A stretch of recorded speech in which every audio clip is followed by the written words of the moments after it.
קשה הדבר לאומרו, ואי אפשר לפרשו.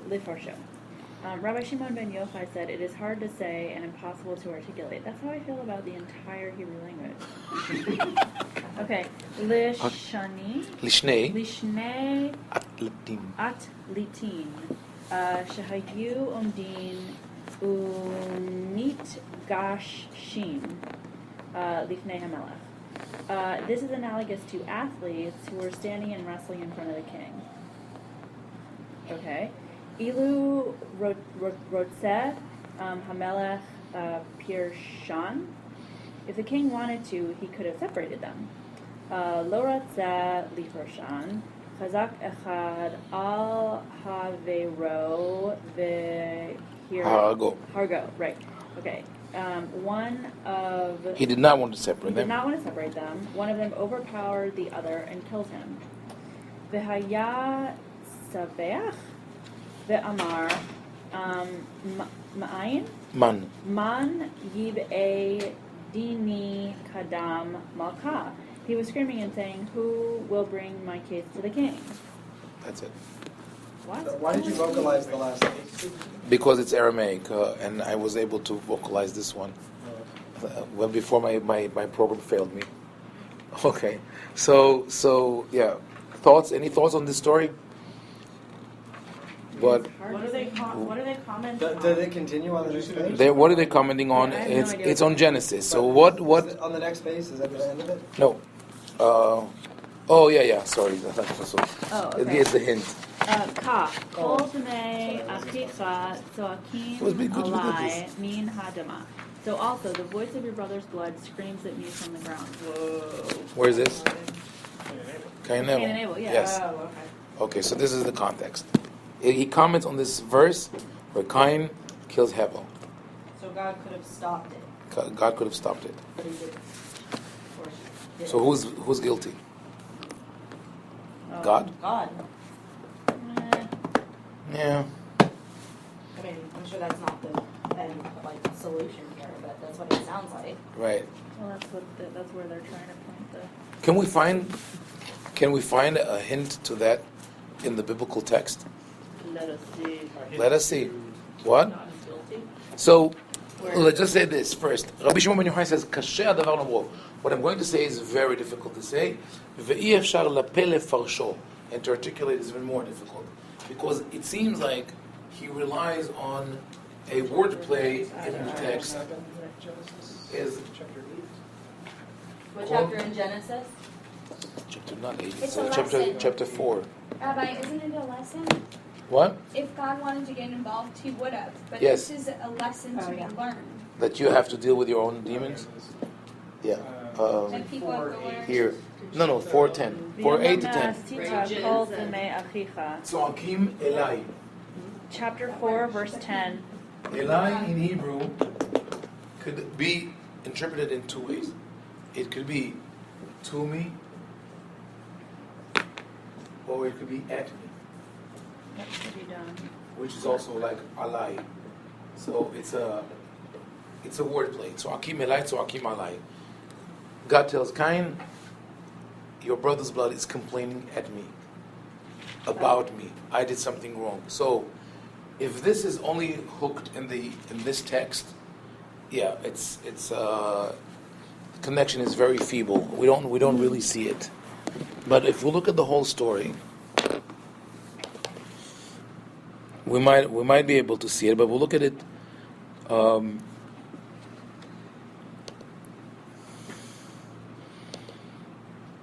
Well, let's recap the story from memory. What happens there? Well, they fight. We don't really know exactly what they said to each other. Why did they fight? Before they fought, what happened? Abel's sacrifice was accepted, and Cain's wasn't. Okay, before that, who initiated the sacrifice? Who was the first one who brought a sacrifice? Cain. And what happened with Abel? He also brought a sacrifice. So it seemed like Cain was the first to have the initiative, and Abel copied him, right? And then what happens in verse 4 and 5? God accepts the offering of Abel, but not the one of Cain. And Cain gets extremely upset. Well, Cain brought an offering, and Abel, for his part, brought the choicest of firstlings of his flock. So are we to assume that Cain just brought some stuff to God, but it wasn't very nice? Okay, let's say it was. Let's say you have two children, and they both made a project for you. One really worked hard on it, and the other one just scribbled a couple of words, or some lines, and gave it to you. Are you going to say, "Oh, I love your project," and the other one you say, "I'm not accepting this. This is not good enough." Yeah. Exactly, right? It's a problem. Take it and say that's nice, beautiful. Don't even say next time try harder. Thank you so But much. it's intent. Right? Right. So maybe he wasn't up to, or she wasn't up to it that moment. But rejection from parents is terrible. So what's always been troubling is, what did Cain do wrong? Who said that he did anything wrong? Surely if you do right, there is uplift. But if you do not do Oh. So that we're not even going to tackle this pasuk now. Maybe tomorrow, because this pasuk 4:7 is one of the most difficult in all of Tanakh. But it doesn't actually. This is the East of Eden revolves around Midrash Karmel. on it. There was Midrash on it, and they gave a sermon. Somebody at Ikar, the rabbi, and talked about the way that it was given, the way that it was presented, in which Abel presented his offering. He wanted to give it. He gave it with wholeheartedly. And Cain, on the other hand, and correct me if I'm wrong because I know you know this, and Cain gave a gift but didn't want to. He didn't give it with his whole heart. And therefore, that he was killed. Rejected, right. It's in Midrash, it's not in the No, he was the killer. He became a killer later on. Right. Cain became the killer. Because because his gift wasn't accepted. So the same thing as the translation reads, that he brought of the choicest and he brought of the fruits, but still it doesn't justify God's action in rejecting one and accepting the other. So unless we say that there was another sin that is insinuated here, that something else that Cain did wrong, and then that's why God rejected him, which is also a possibility. It's just a very poor understanding of human nature. Like this whole, why are you distressed? And why On behalf of who has a poor understanding of human nature? God. Oh, okay. I mean, the character of God is written here. Meaning, because surely if you do right, there is uplift. Yeah. But if you do not do right, sin couches at the door. And his desires towards you, and you will be its master. But the thing is, the way that we learn to be happy with what we can do is by our parents. It's not just something that's like God-given. So if God is like the father in this situation, because we don't see how Adam and Eve raised them, then he's basically saying, you don't need my help to have any sort of self-esteem. And we know that that's not true. Right. So it's just... In the word of the famous author, you get what you get, and you don't get upset. Pinkalicious. Okay, you'll read it to your daughter at a strong point. Right? So God says, when parents tell their kids, you get what you get, and you don't get upset. The problem is that you give my brother more. Why? Why does my brother get an iPhone and I don't? Like, come and complain. So why did you accept? High school and you're in elementary school. Exactly. See, That's a good reason. Yeah, it's a real argument. It's such a deep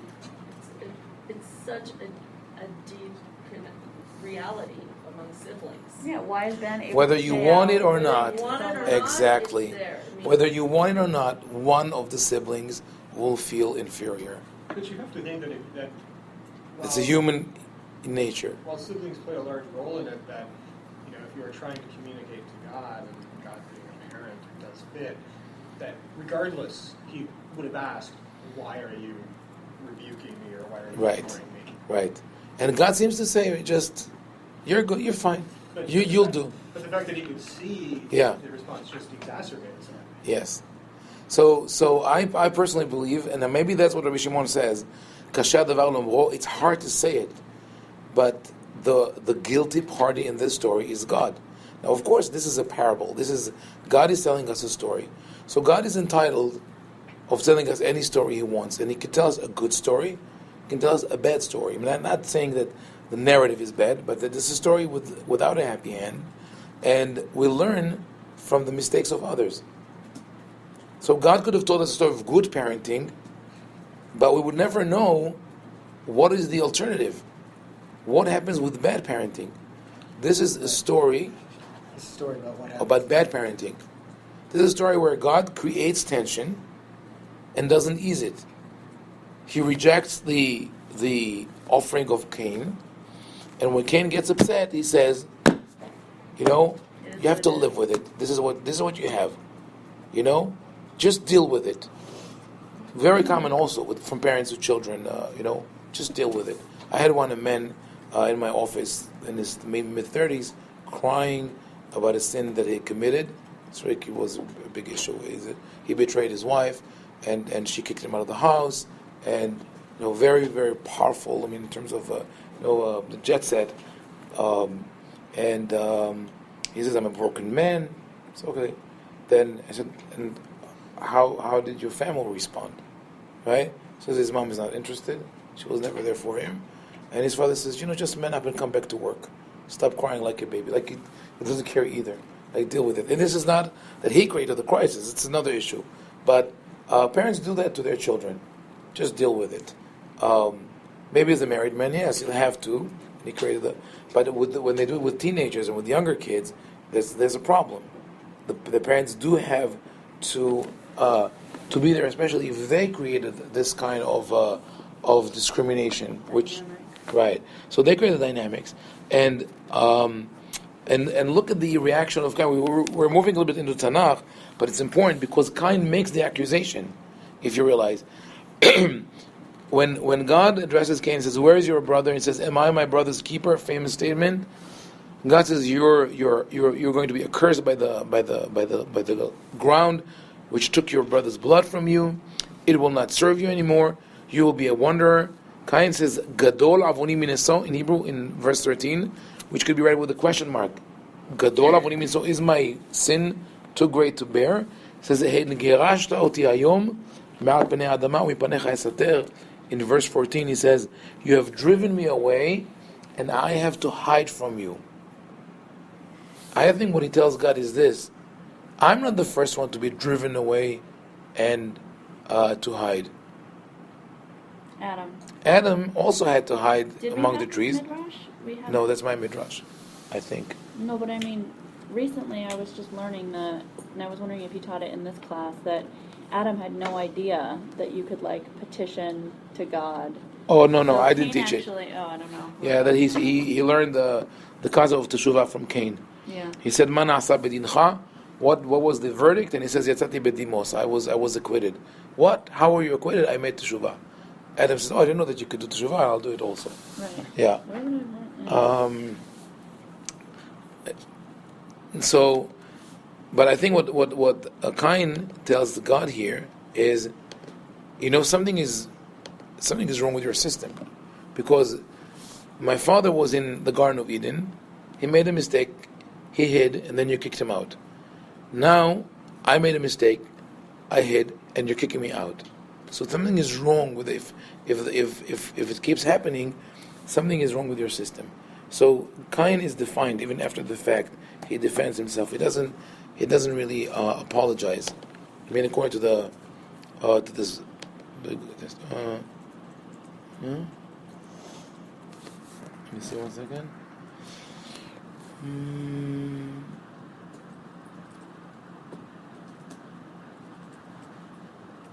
No, okay, I'll look at it later. But this is the biblical story. That's in the biblical narrative, we do find some footing for this argument that God is at fault.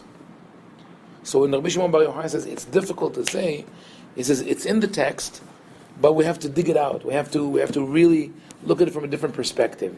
Now, why is Rabbi Shimon ben Yochai able to address it from this perspective? So I think we didn't look deep enough into the parable, into the story. What is this story? Where is it taken from? We have two athletes who are standing and wrestling in front of the king. Sounds Greek again. Right, Roman, Greek, and the king can separate them. What does it echo in Greek and Roman culture? Gladiators. The gladiators. The gladiators, when they get to the final final round, and one of them subdues the other, and usually would put his heel on his throat, on his neck, and hold up the sword, and everybody will look to the emperor for thumbs up or thumbs down, and then this is exactly Ilu Ratza Melech. It's all in your hands, in the hands of the king. So what Rabbi Shimon Bar Yochai is saying to God, why are people dying? Why don't you stop it? Why don't you stop the war? Rabbi Shimon Bar Yochai is a student of Rabbi Akiva, who led the great revolt, the Bar Kokhba revolt. So here we have another Midrash that was born out of this war and anarchy and death and suffering.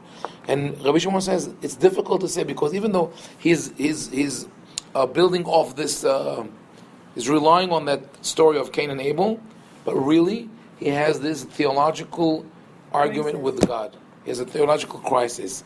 Look at what we did.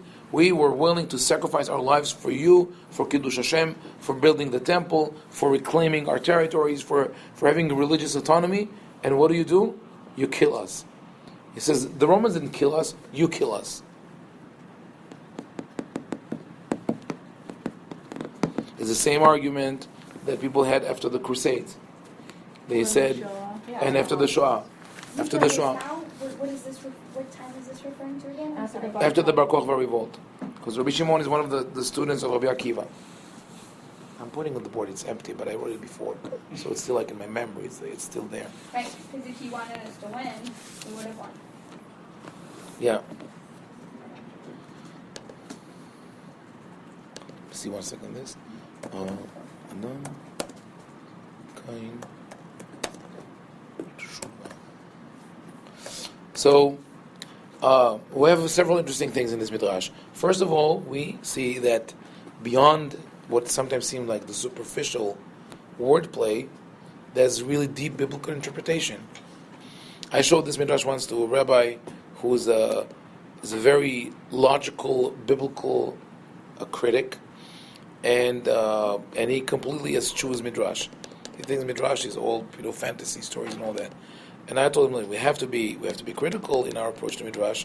We have to analyze it, but I think there are some interesting ideas and insights that you could find there. And he was really surprised by this one, because this is really, on several levels, very deep in its analysis of the Torah, in its analysis of historical reality, and in its willingness or audacity in asking such tough theological questions. Yes? So I was going to say that since the most Orthodox seem to take the Midrash as the word of God or as gospel, what do they do with this? Because it seems like that they would not be able to accept the word of God faulting God. What would later generations do with that? You mean? I mean, I thought, in the beginning we said that there are groups who say this is holy. Yes, yes. This is from the mouth of God. So how do they handle a text that seems to say God is at fault? Okay, I'll let you answer that. I mean, anyone? How would people deal with that? With a Midrash that questions God, but is authored by God himself? That it was we were idolatrous, we went against God, we, like in the other, like why couldn't we wipe out Amalek? Why? Because we were idolatrous, we false weights and measures, right? What was the other reason? These are a plethora of reasons as to why, justifying why we weren't. But this is why God abandoned us, not why God did it to us. And I don't know if it's... It's like that. We That deserve I it. always think of like conditional. Like when Kings came about, it's like if now that whole notion of like I will be there, Yeah. I'll be there for you. But then it sort of changes, it alters in Kings where it says it's conditional. If you do this, then this will happen, right?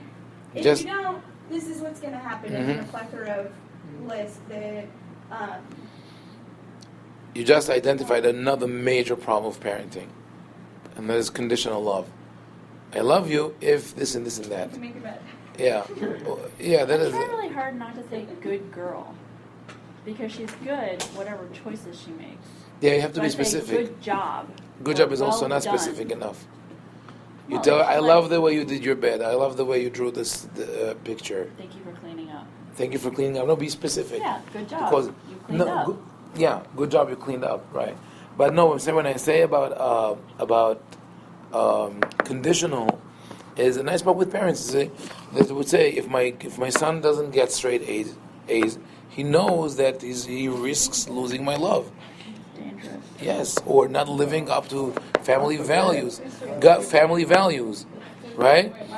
I said the only reason to love your child less, only reason, but about this category, if he committed murder in cold blood, then you really have to love him less, because it's an alien being sort of.